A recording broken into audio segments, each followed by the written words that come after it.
Good morning India. मेरे प्यारे दोस्तों, आप सभी का मेरे इस यूट्यूब चैनल में आपका हार्दिक स्वागत है।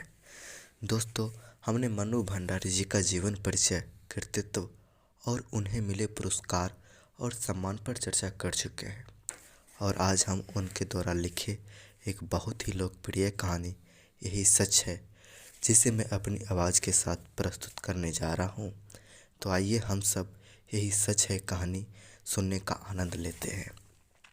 यही सच है मनु भंडारी की सबसे लोकप्रिय कहानी है जिस पर रजनीगंधा नाम से फिल्म भी बनी और सफल भी हुई। घर की चार दीवारी से बाहर निकलकर मानसिक, शारीरिक और सामाजिक रूप से मुक्त दो पुरुषों के प्रेम में डूबी स्त्री मन की आंतरिक ऊहापोह को अभिव्यक्त करती यह कहानी स्त्री मनोविज्ञान को पहली बार बारीकी से सामने लाती है। इस कहानी का पहला दृश्य कानपुर से शुरू होती है। तो आइए चलिए शुरू करते हैं। यही सच है मन्नू भंडारी। कानपुर। सामने आंगन में फैली धूप सिमट कर चढ़ गई है और कंधे पर बस्ता लटकाए नन्हे नन्हे बच्चों के झुंड दिखाई दिए।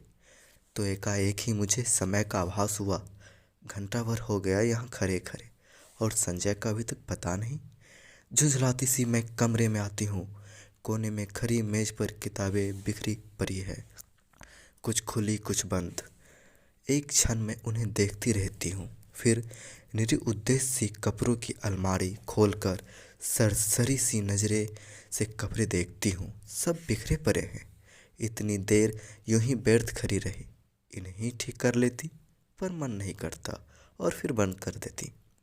नहीं आना था तो बैठती, मुझे समय क्यों दिया? फिर यह कोई आज की बात है? हमेशा संजय अपने बताए हुए समय से घंटे 2 घंटे देर करके आता है और मैं हूँ कि उसी क्षण से प्रतीक्षा करने लगती हूँ।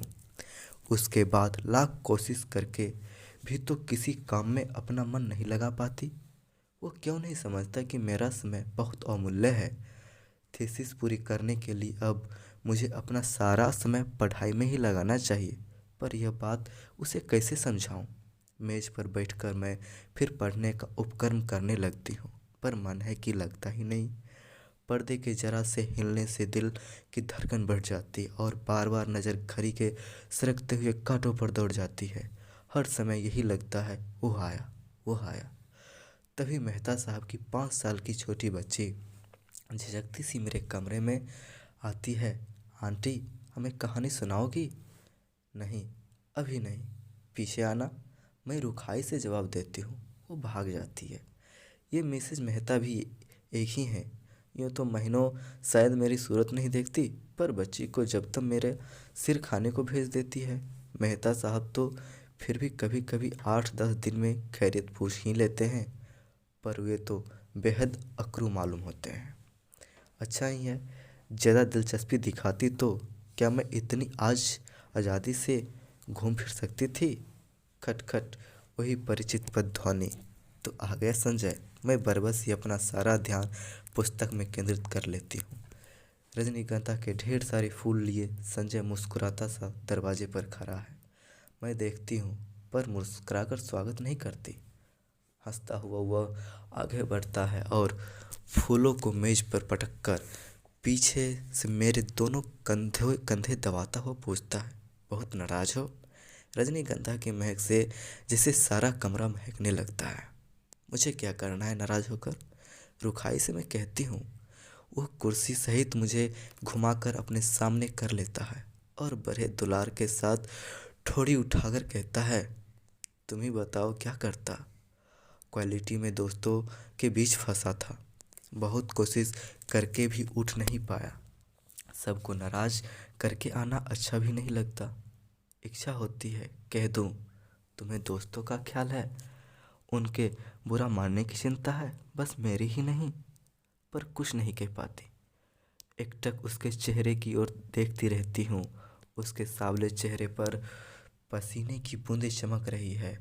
कोई और समय होता तो मैंने अपने आंचल से इन्हें पोंछ दिया होता, पर आज नहीं। वह मन मन मुस्कुरा रहा है।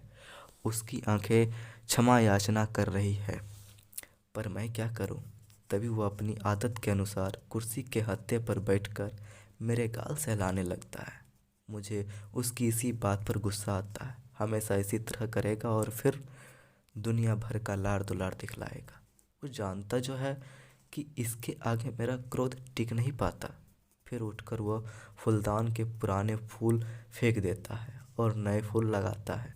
फूल सजाने में वह कितना कुशल है। एक बार मैंने यूं ही कह दिया था कि मुझे रजनीगंधा के फूल बड़े पसंद हैं, तो उसने नियम ही बना लिया कि हर चौथे दिन ढेर सारे फूल लाकर मेरे कमरे में लगा देता है। और अब तो मुझे भी ऐसी आदत हो गई है कि एक दिन भी कमरे में फूल न रहे तो न पढ़ने में मन लगता है न सोने में। ये फूल जैसे संजय की उपस्थिति का आभास देते रहते हैं। थोड़ी देर बाद हम घूमने निकल जाते हैं। एकाएक ही मुझे ईरा के पत्र की बात याद आती है, जो बात सुनाने के लिए मैं सवेरे से ही आतुर थी। इस गुस्सेबाजी में जाने कैसे उसे भूल ही गई। सुनो, ईरा ने लिखा है कि किसी भी दिन मेरे पास इंटरव्यू का बुलावा आ सकता है। मुझे तैयार रहना चाहिए। कहाँ? कलकत्ता से। कुछ याद करते हुए संजय पूछता है और फिर एकाएक ही उछल पड़ता है। यदि तुम्हें वह जॉब मिल जाए तो मज़ा आ जाए दीपा, मज़ा आ जाए। हम सड़क पर हैं, नहीं तो अब से ही उसे आकर कोई हरकत कर डाली होती। जाने क्यों मुझे उसका इस प्रकार प्रसन्न होना अच्छा नहीं लगता। क्या वो चाहता है कि मैं कलकत्ता चली जाऊं, उससे दूर? तभी सुनाई देता है, तुम्हें यह जॉब मिल जाए तो मैं भी अपना तबादला कलकत्ता ही करवा लूं। हेड ऑफिस में यहाँ की रोज़ की किचकिच से तो मेरा मन ऊब गया है। कितनी ही बार सोचा कि तबादले की कोशिश करूं, पर तुम्हारे ख्याल ने हमेशा मुझे बांध लिया। ऑफिस में शांति हो जाएगी, पर मेरी सामने कितनी वीरान हो जाएगी। उसके स्वर ही आर्द्रता से मुझे छू लिया। एकाएक ही मुझे लगने लगा कि रात बड़ी सुहावनी हो चली है। हम दूर निकलकर अपनी प्रिय टेकरी पर जाकर बैठ जाते हैं।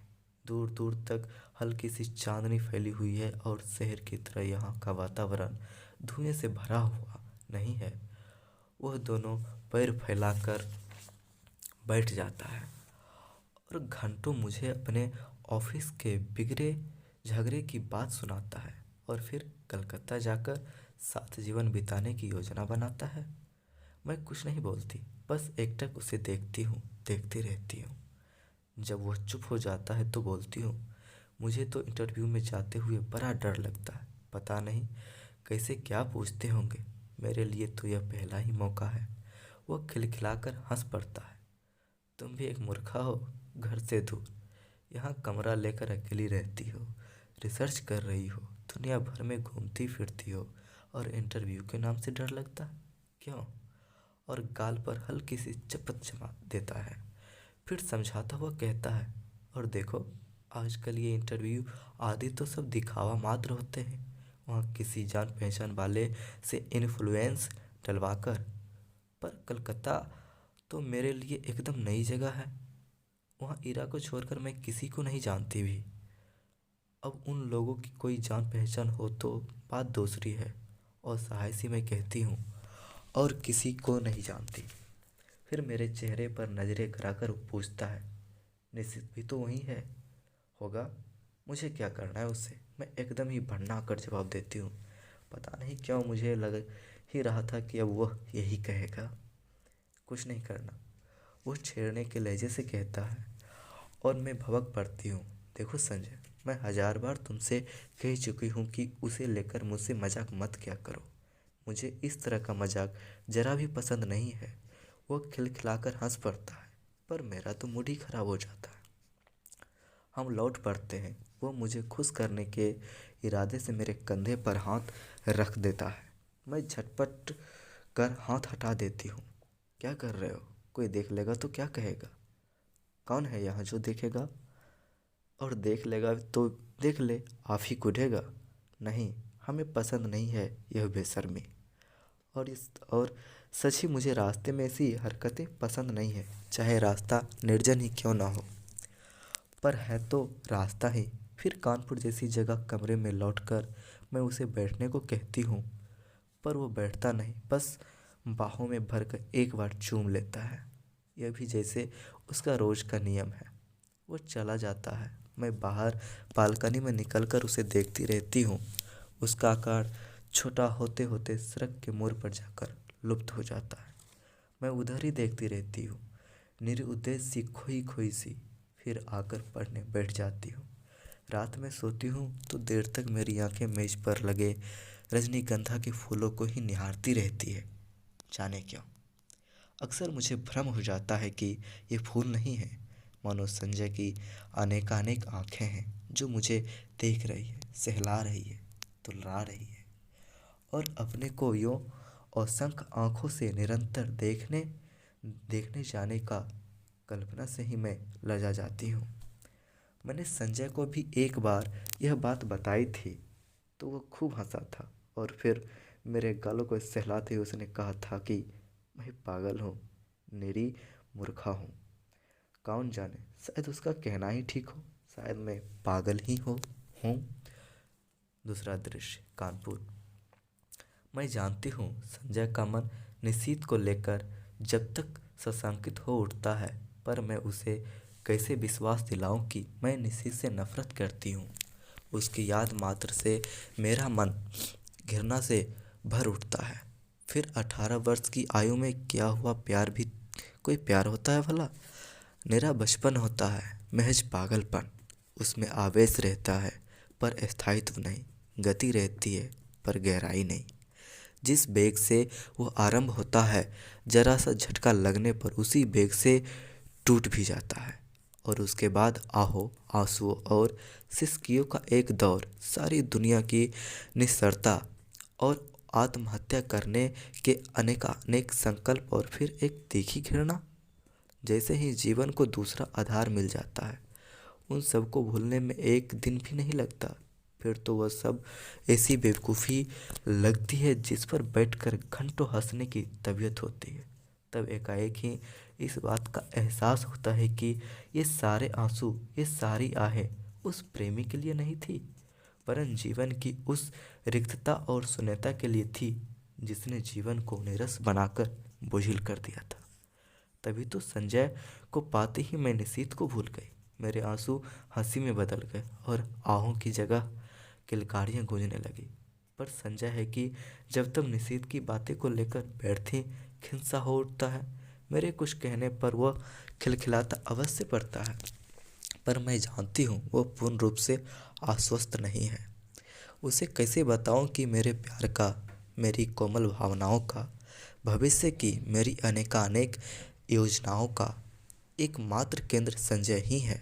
यह बात दूसरी है कि चांदनी रात में किसी निर्जन स्थान में पेड़ तले बैठकर भी मैं अपनी थीसिस की बात करती हूँ, या वो अपने ऑफिस की मित्रों की बातें करता है, या हम किसी और विषय पर बात करने लगते हैं। पर इस सब का यह मतलब तो नहीं कि हम प्रेम नहीं करते। वो क्यों नहीं समझता कि आज हमारी भावुकता यथार्थ में बदल गई है। सपनों की जगह हम वास्तविकता में जीते हैं। हमारे प्रेम को परिपक्वता मिल गई है, जिसका आधार पाकर वो अधिक गहरा हो गया है, स्थायी हो गया है। पर संजय को कैसे समझाऊं यह सब? कैसे उसे समझाऊं कि निश्चित मेरा अपमान किया है, ऐसा अपमान जिसकी कचोट से मैं आज भी तिलमिला जाती हूँ। संबंध तोड़ने से पहले एक बार तो उसने मुझे बताया होता कि आखिर मैंने ऐसा कौन सा अपराध कर डाला था जिसके कारण उसने मुझे इतना कठोर दंड दे डाला। सारी दुनिया की भत्सना, तिरस्कार, परिहास और दया का विष मुझे पीना पड़ा। विश्वासघाती, नीच कहीं का। और संजय सोचता है कि आज भी मेरे मन में उसके लिए कोई कोमल स्थान है। छी, मैं उससे नफरत करती हूँ और सच पूछो तो अपने को भाग्यशाली समझती हूँ कि मैं एक ऐसे व्यक्ति के चंगुल में फंसने से बच गई जिसके लिए प्रेम महज एक खिलवाड़ है।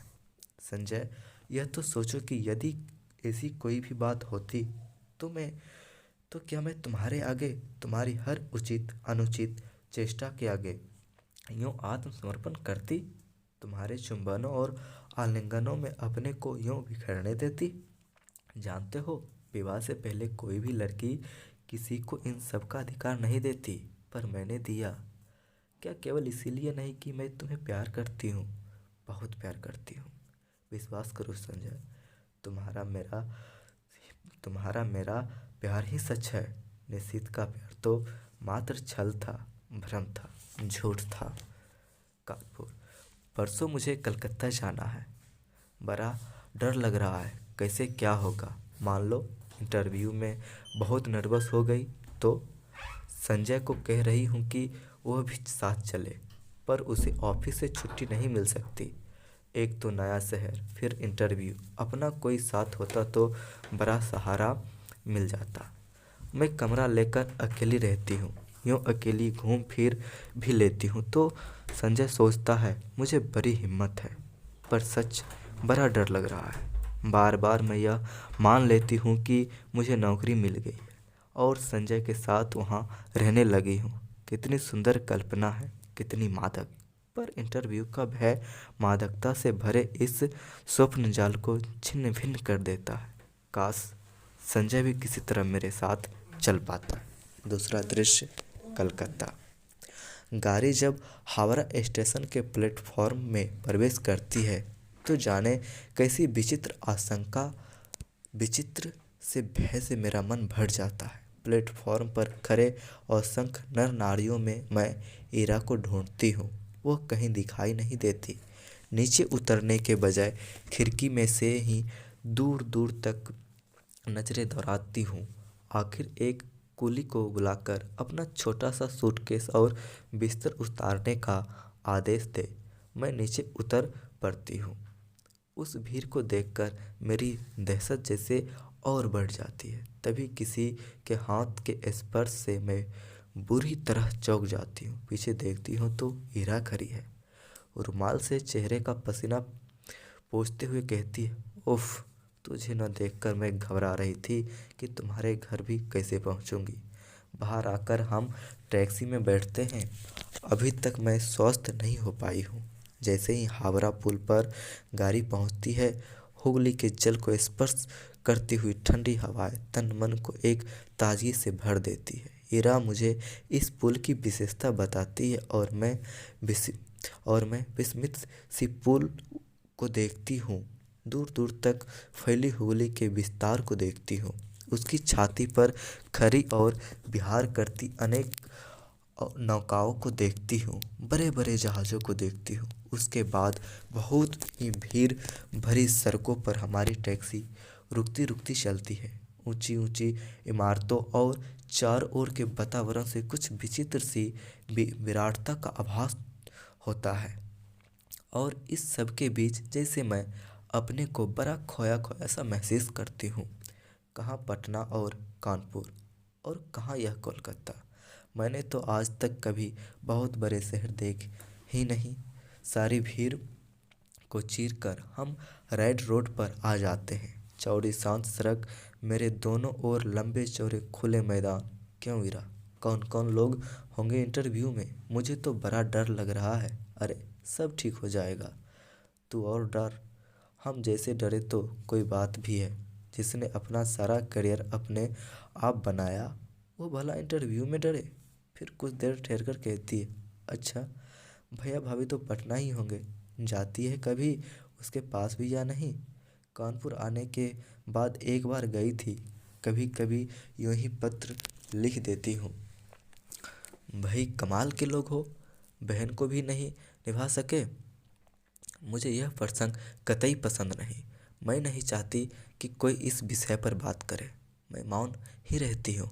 ईरा का छोटा सा घर है, सुंदर ढंग से सजाया हुआ है। उसके पति के दौरे पर जाने की बात सुनकर पहले मुझे तो अफसोस हुआ था, वे होते तो कुछ मदद ही करते। पर फिर एकाएक लगा कि उनकी अनुपस्थिति में मैं शायद अधिक स्वतंत्रता का अनुभव कर सकूं। उनका बच्चा भी बड़ा प्यारा है। शाम को ईरा मुझे कॉफ़ी हाउस ले जाती है। अचानक मुझे वो निशित दिखता है। मैं सकपका कर नज़र घुमा लेती हूँ, पर वह हमारी मेज़ पर ही आ पहुँचता है। बेबस होकर मुझे उधर देखना पड़ता है, नमस्कार भी करना पड़ता है, ईरा का परिचय भी करवाना पड़ता है। ईरा पास की कुर्सी पर बैठने का निमंत्रण दे देती है। मुझे लगता है मेरी सांसें रुक जाएगी। कब आई? आज सवेरे ही। अभी ठहरोगी? ठहरी कहाँ हो? जवाब ईरा देती है, मैं देख रही हूँ। निशित बहुत बदल गया है। उसने कवियों की तरह बाल बढ़ा लिए हैं। यह क्या शौक चरचराया चर्राया। उसका रंग स्याह पर गया है। वो दुबला भी हो गया है। विशेष बातचीत नहीं होती और हम लोग उठ पड़ते हैं।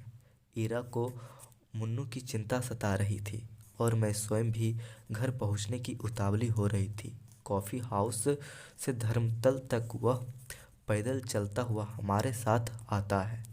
ईरा उससे बात कर रही है मानो वह ईरा का ही मित्र हो।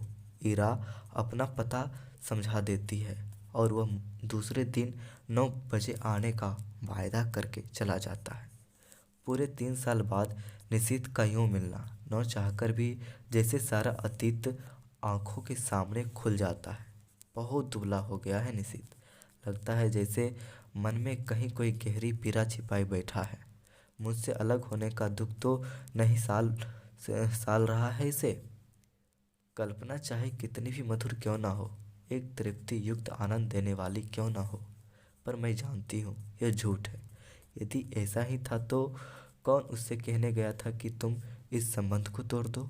उसने अपनी इच्छा से ही तो यह सब किया था। एकाएक ही मेरा मन कटु हो उठता है। यही तो है वो व्यक्ति जिसने मुझे अपमानित करके सारी दुनिया के सामने छोड़ दिया था, महज उपहास का पात्र बनाकर। ओह, क्यों नहीं मैंने उसे पहचानने से इनकार कर दिया। वह जब वह मेज के पास आकर खड़ा हुआ तो क्यों नहीं मैंने कह दिया कि माफ़ कीजिए, मैं आपको पहचानती नहीं। जरा उसका खिसियाना तो देखती। वह कल भी आएगा। मुझे उसे साफ साफ मना कर देना चाहिए था कि मैं उसकी सूरत भी नहीं देखना चाहती। मैं उससे नफरत करती हूँ। अच्छा है, आए कल मैं उसे बता दूंगी कि जल्दी ही मैं संजय से विवाह करने वाली हूँ। यह भी बात बता दूंगी कि मैं पिछला सब कुछ भूल चुकी हूँ। यह भी बता दूंगी कि मैं उससे घृणा करती हूँ और उसे ज़िंदगी में कभी माफ़ नहीं कर सकती। यह सब सोचने के साथ साथ जाने क्यों मेरे मन में यह बात भी उठ रही थी कि 3 साल हो गए, अभी तक निशित ने विवाह क्यों नहीं किया। करे ना करे मुझे क्या।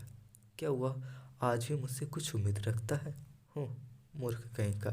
संजय, मैंने तुमसे कितना कहा था कि तुम मेरे साथ चलो, पर तुम नहीं आए। इस समय जबकि मुझे तुम्हारी इतनी इतनी याद आ रही है, बताओ मैं क्या करूं? नौकरी पाना इतना मुश्किल है, इसका मुझे गुमान तक नहीं था। ईरा कहती है कि 150 की नौकरी के लिए खुद मिनिस्टर तक सिफारिश करने पहुंच जाते हैं। फिर यह तो 300 का जॉब है। निश्चित सवेरे से शाम तक इसी चक्कर में भटकता है। यहाँ तक कि उसने अपने ऑफिस से भी छुट्टी ली है। वह क्यों मेरे काम में इतनी दिलचस्पी ले रहा है? उसका परिचय बड़े बड़े लोगों से है और वो कहता है कि जैसा भी होगा वह काम मुझे दिलाकर ही मानेगा। पर आखिर क्यों? कल मैंने सोचा था कि अपने व्यवहार की रुखाई से मैं स्पष्ट कर दूंगी कि अब वह मेरे पास न आए। 8:45 के करीब जब मैं अपने टूटे हुए बाल फेंकने खिड़की पर गई तो देखा घर से थोड़ी दूर पर निशित टहल रहा है। वह लंबे बाल, कुर्ता पजामा। तो वह समय से पहले ही आ गया। संजय होता तो 11 के पहले नहीं पहुंचता। समय पर पहुंचना तो वह जानता ही नहीं। उसे यूं चक्कर काटते देख मेरा मन जाने कैसा हो आया। और जब वह आया तो मैं चाहकर भी कटु नहीं हो सकी। मैंने उसे कलकत्ता आने का मकसद बताया तो लगा कि वह बड़ा प्रसन्न हुआ। वहीं बैठे बैठे फ़ोन करके उसने इस नौकरी के संबंध में सारी जानकारी प्राप्त कर ली। कैसे क्या करना होगा उसकी योजना भी बना डाली। बैठे बैठे फ़ोन से ऑफिस को सूचना भी दे दी कि आज वो ऑफिस नहीं आएगा। विचित्र स्थिति मेरी हो रही थी। उसके इस अपनत्व भरे व्यवहार को मैं स्वीकार भी नहीं कर पाती थी, नकार भी नहीं पाती थी। सारा दिन मैं उसके साथ घूमती रही, पर काम की बात के अतिरिक्त उसने एक भी बात नहीं की। मैंने कई बार चाहा कि संजय की बात बता दूं, पर बता नहीं सकी। सोचा कहीं वो सुनकर यह दिलचस्पी लेना कम न कर दे। उसके आज भर के प्रयत्नों से ही मुझे काफ़ी उम्मीद हो चली थी। यह नौकरी मेरे लिए कितनी आवश्यक है, मिल जाए तो संजय कितना प्रसन्न होगा। हमारे विवाहित जीवन के आरंभिक दिन कितने सुख में बीतेंगे। शाम को हम घर लौटते हैं। मैं उसे बैठने को कहती हूँ, पर वो बैठता नहीं, बस खड़ा ही रहता है।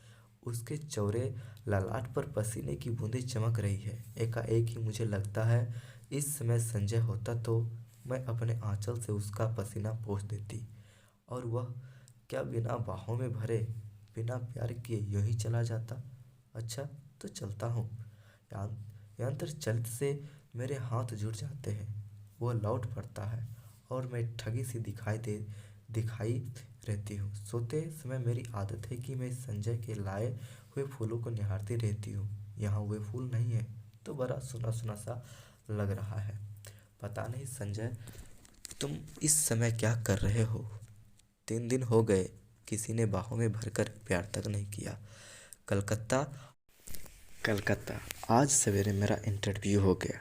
मैं शायद बहुत नर्वस हो गई थी और जैसे उत्तर मुझे देने चाहिए वैसे नहीं दे पाई। पर निशित ने आकर बताया कि मेरा चुना जाना करीब करीब तय हो गया है। मैं जानती हूँ यह सब निशित की वजह से ही हुआ। ढलते सूरज की धूप निशित की बाएं गाल पर पड़ रही थी और सामने बैठा निशित इतने दिन बाद एक बार भी फिर मुझे बड़ा प्यार सा लगा।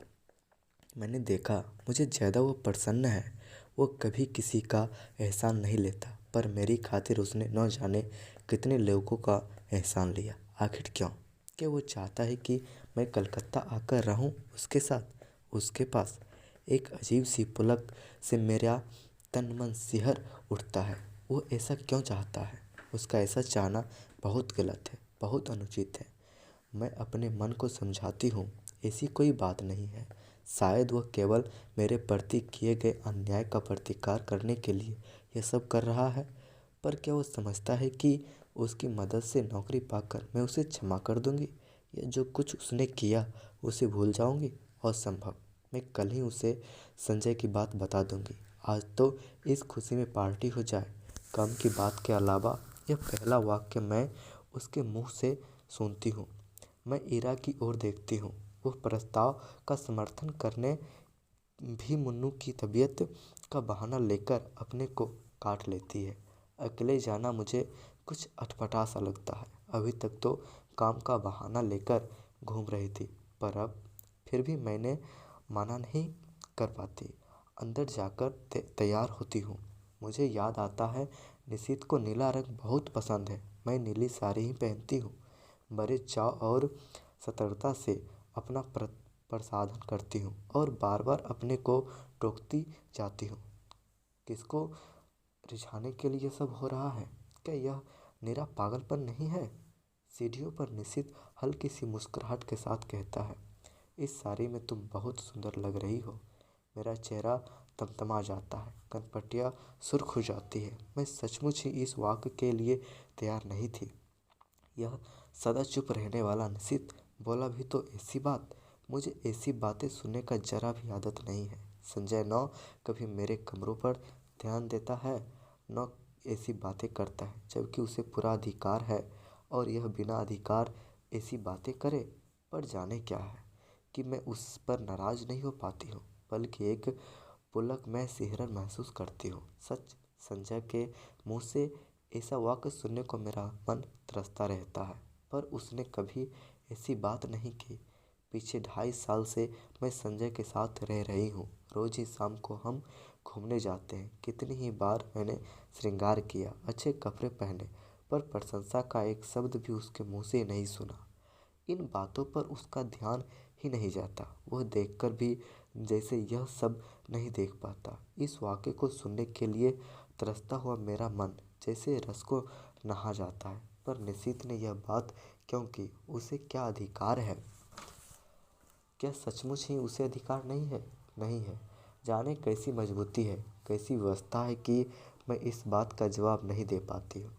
निश्चयात्मकता दृढ़ता से नहीं कह पाती कि साथ चलते इस व्यक्ति को सचमुच ही मेरे विषय से ऐसी अवांछित बात कहने का कोई अधिकार नहीं है। हम दोनों टैक्सी में बैठते हैं। मैं सोचती हूँ आज इसे संजय की बात बता दूंगी। स्काई रो निश्चित टैक्सी वाले को आदेश देता है। टुन की घंटी के साथ मीटर डाउन होता है और टैक्सी हवा से बातें करने लगती है। निश्चित बहुत सतर्कता से कोने में बैठा है, बीच में इतनी जगह छोड़कर कि यदि हिचकोला खाकर भी टैक्सी रुके तो हमारा स्पर्श न हो। हवा के झोंके से मेरी रेशमी साड़ी का पल्लू उसके समूचे बदन को स्पर्श करता हुआ उसकी गोदी में पकड़ कर फहराता है। वो उसे हटाता नहीं है। मुझे लगता है यह रेशमी सुवासित पल्लू उसके तन मन को रस से भिगो रहा है। यह स्पर्श उसे पुलकित कर रहा है। मैं उस विजय के अकथनीय आहत से भर जाती हूँ। आज भी मैं संजय की बात नहीं कह पाती, चाहकर भी नहीं कह पाती। अपनी इस व्यवस्था पर मुझे खींच भी आती है, पर मेरा मुंह है कि खुलता ही नहीं। मुझे लगता है कि मैं जैसे कोई बात बहुत बड़ा अपराध कर रही हूँ, पर फिर भी मैं कुछ नहीं कह सकी। यह निश्चित कुछ बोलता क्यों नहीं। उसका यूँ कोने में दुबककर निर्विकार भाव से बैठे रहना मुझे कतई अच्छा नहीं लगता। एकाएक ही मुझे संजय की याद आने लगती है। इस समय वह यहाँ होता तो उसका हाथ मेरे कमर में लिपटा होता। यूँ सड़क पर ऐसी हरकतें मुझे स्वयं पसंद नहीं, पर जाने क्यों किसी की बाहों की लपेट के लिए मेरा मन ललक उठता है। मैं जानती हूँ कि जब निशित बगल में बैठा हो उस समय ऐसी इच्छा करना या ऐसी बात सोचना भी कितना अनुचित है, पर मैं क्या करूँ। जितनी दुर्गति से टैक्सी चली जा रही है, मुझे लगता है उतनी ही द्रुत गति से मैं भी वही जा रही हूँ, अनुचित अवांछित दिशाओं की ओर। टैक्सी झटका खाकर रुकती है तो मेरी चेतना लौटती है। मैं जल्दी से दाहिनी ओर का फाटक खोलकर कुछ इस हड़बड़ी से नीचे उतर पड़ती, मानो अंदर निश्चित मेरे साथ कोई बदतमीजी कर रहा हो। अजी, इधर से उतरना चाहिए कभी, टैक्सी वाला कहता है। मुझे अपनी गलती का भान होता है। उधर निश्चित खड़ा है, इधर मैं, बीच में टैक्सी। पैसे लेकर टैक्सी चली जाती है तो हम दोनों एक दूसरे के आमने सामने हो जाते हैं। एकाएक ही मुझे ख्याल आता है कि टैक्सी के पैसे आज तो मुझे ही देने चाहिए थे, पर अब क्या हो सकता था। चुपचाप हम दोनों अंदर जाते हैं। आसपास बहुत कुछ है, चहल पहल, रोशनी, रौनक, पर मेरे लिए जैसे सबका अस्तित्व ही मिट जाता है। मैं अपने को सबकी नज़रों से ऐसे बचाकर ला चलती हूँ मानो मैंने कोई अपराध कर डाला हो और कोई मुझे पकड़ न ले। क्या सचमुच ही मुझे कोई अपराध हो गया है। आमने सामने हम दोनों बैठ जाते हैं। मैं होस्ट हूँ, फिर भी उसका पार्ट वही अदा कर रहा हूँ। वही ऑर्डर देता है। बाहर की हलचल और उससे अधिक मन की हलचल में मैं अपने को खोया खोया सा महसूस करती हूँ। हम दोनों के सामने बैरा कोल्ड कॉफ़ी के गिलास और खाने का कुछ सामान रख जाता है। मुझे बार बार लगता है कि निश्चित कुछ कहना चाह रहा है। मैं उसके होठों की धड़कन तक महसूस करती हूँ। वो जल्दी से कॉफ़ी का स्ट्रॉ मुंह लगा देता है। मूर्ख कहीं का, वो सोचता है मैं बेवकूफ़ हूँ। मैं अच्छी तरह जानती हूँ कि इस समय वो क्या सोच रहा है। 3 दिन साथ रहकर भी हमने उस प्रसंग को नहीं छेड़ा। शायद नौकरी की बात ही हमारे दिमाग पर छाई हुई थी, पर आज अवश्य ही वह बात आएगी। न आए, यह कितना अस्वाभाविक है, पर नहीं, स्वाभाविक शायद यही है। 3 साल पहले जो अध्याय सदा के लिए बंद हो गया, उसे उलटकर देखने का साहस शायद हम दोनों में से किसी में नहीं है। जो संबंध टूट गए, अब उन पर कौन बातें करे। मैं तो कभी नहीं करूँगी, पर उसे तो करना चाहिए। तोरा उसने था, बात भी वही आरंभ करे। मैं क्यों करूँ, और मुझे क्या परी है। मैं तो जल्दी ही संजय से विवाह करने वाली हूँ। क्यों नहीं मैं इसे अभी संजय की बात बता देती, पर जाने कैसी व्यवस्था है, जाने कैसा मुँह है कि मुँह नहीं खोल पाती। एकाएक मुझे लगता है जैसे उसने कुछ कहा। आपने कुछ कहा नहीं तो। मैं खिसिया जाती हूँ। फिर वही मौन। खाने में मेरा जरा भी मन नहीं लग रहा है। मैं यंत्र चलित सी खा रही हूँ, शायद वह भी ऐसे ही खा रहा है। मुझे फिर लगता है कि उसके होंठ फरक रहे हैं और स्ट्रॉप पकड़े हुए उंगलियां कांप रही है। मैं जानती हूँ वो पूछना चाहता है, दीपा तुमने मुझे माफ़ तो कर दिया ना। वो पूछ ही क्यों नहीं लेता। मान लो यदि पूछ ही ले तो क्या मैं कह सकूँगी कि मैं तुम्हें ज़िंदगी भर माफ़ कर सकती। मैं तुमसे नफ़रत करती हूँ। मैं तुम्हारे साथ घूम फिर ली या कॉफ़ी पी ली तो यह मत समझो कि मैं तुम्हारे विश्वासघात को बात भूल गई हूँ। और एकाएक ही पिछला सब कुछ मेरी आंखों के आगे तैरने लगता है। पर यह क्या असहाय अपमान जनित पीड़ा, क्रोध और कटुता क्यों नहीं याद आती। मेरे सामने तो पटना में गुजारी सुहानी संध्याओं और चांदनी रातों के वे चित्र उभर कर आते हैं जब घंटों समीप बैठा मौन भाव से हम एक दूसरे को निहारा करते थे, बिना स्पर्श किए भी। जाने कैसी मादकता तन मन को विभोर किए रहती थी, जाने कैसी तन्मयता से हम डूबे रहते थे एक विचित्र सी स्वप्निल दुनिया में। मैं कुछ बोलना भी चाहती तो वह मेरे मुंह पर उंगली रखकर कहता, आत्मीयता के ये क्षण अनकहे ही रहने दो दीपा। आज भी तो हम मौन ही हैं, एक दूसरे से निकट ही हैं। क्या आज भी हम आत्मीयता के उन्हीं क्षणों में गुजर रहे हैं। मैं अपनी सारी शक्ति लगाकर चीख पड़ना चाहती हूँ, नहीं नहीं, पर कॉफ़ी सिप करने के अतिरिक्त मैं कुछ नहीं कर पाती। मेरा यह विरोध हृदय की न जाने कौन सी अतल गहराइयों में डूब जाता है। निश्चित मुझे बिल नहीं देने देता। एक विचित्र सी भावना मेरे मन में उठती है कि छीना झपटी में किसी तरह मेरा हाथ उसके हाथ से छू जाए। मैं अपने स्पर्श से उसके मन को तारों को झनका देना चाहती हूँ, पर वैसा अवसर नहीं आता। बिल वही देता है, मुझसे तो विरोध भी नहीं किया जाता। मन में प्रचंड तूफान, पर फिर भी निर्विकार भाव से मैं टैक्सी में आकर बैठती हूँ। फिर वही मौन, वही दूरी। पर जाने क्या, मुझे लगता है निशित मेरे बहुत निकट आ गया है, बहुत ही निकट। बार बार मेरा मन करता है क्यों नहीं निशित मेरा हाथ पकड़ लेता, क्यों नहीं मेरे कंधे पर हाथ रख देता। मैं जरा भी बुरा नहीं मानूंगी, जरा भी नहीं, पर वह कुछ भी नहीं करता। सोते समय रोज की तरह मैं आज भी संजय का ध्यान करते हुए ही सोना चाहती हूँ, पर निश्चित है कि बार बार संजय की आकृति को हटाकर स्वयं आ खड़ा होता है। अपनी मजबूरी पर खींच खींच जाती हूँ। आज कितना अच्छा मौका था सारी बात बता देने का, पर मैं जाने कहाँ भटकी थी कि कुछ भी नहीं बता पाई। शाम को मुझे निशित अपने साथ ले गया। पानी के किनारे हम घास पर बैठ गए। कुछ दूर पर काफ़ी भीड़ भाड़ और चहल पहल थी, पर यह स्थान अपेक्षाकृत शांत था। सामने लेक के पानी में छोटी छोटी लहरें उठा कर रही थी। चारों ओर वातावरण का कुछ विचित्र सा भाव मन पर पड़ रहा था। अब तो तुम यहाँ आओगे, मेरी ओर देखकर उसने कहा। हाँ, नौकरी के बाद क्या इरादा है। मैंने देखा उसकी आंखों में कुछ जानने की आतुरता फैलती जा रही है, शायद कुछ कहने की भी। मुझे कुछ जानकर वो अपनी बात कहेगा, कुछ नहीं जाने क्यों मैं यह कह गई। कोई है जो मुझे कचोट डाल रहा है।